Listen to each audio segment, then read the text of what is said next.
కొంతమందికి డిజైన్స్ ఫోటోలో కన్నా రియల్‌గా చూస్తేనే బాగా అర్థమవుతాయన్నమాట. వేయించుకోవడానికి గూడా నచ్చుతారు. ఇట్లా ఏదన్నా ఫ్రేమ్ మీద ఉన్నప్పుడు వచ్చారనుకోండి కస్టమర్సు వేయించుకోవడానికి, ఇంకా అదే ఎక్కువ మందికి నచ్చద్దనమాట. ఇట్లా చాలా సార్లు జరిగింది. వేసిన వర్క్‌నే చాలా సార్లు వేస్తా ఉంటాను నేను.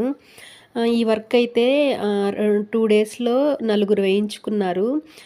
ఒక్కొక్క కలర్ శారీకి ఒక్కొక్కలాగొచ్చింది. ఈ బ్లౌజ్ కూడా ఇంతకుముందు నేనే వేశాను. ఇదైతే మళ్ళీ మెజర్‌మెంట్‌కొచ్చిందనమాట. బాగా సెట్ అయిందని మళ్ళీ దాన్నే మెజర్‌మెంట్‌కిచ్చారు. తిరుమల వాళ్ళు టీటీడీ టికెట్లు బుక్ చేసినప్పుడల్లా బుక్ చేస్తానే ఉంటాను. అదృష్టం కొద్దీ ఎప్పుడు దొరుకుతదా అనని. మొన్నైతే నాకు సుప్రభాతం తగిలింది. అసలు అంగప్రదక్షిణ బుక్ చేస్తా ఉంటే ఒక్క నెంబర్‌లో మిస్ అయిపోయిందనమాట. 12 నంబర్స్ ఉండాల్సింది 11 నంబర్సే కొట్టాను. ఎంతసేపు చూసినా అర్థం కాలేదు. లాస్ట్‌లో చెక్ చేస్తే అసలు చాలా బాధనిపించింది బుక్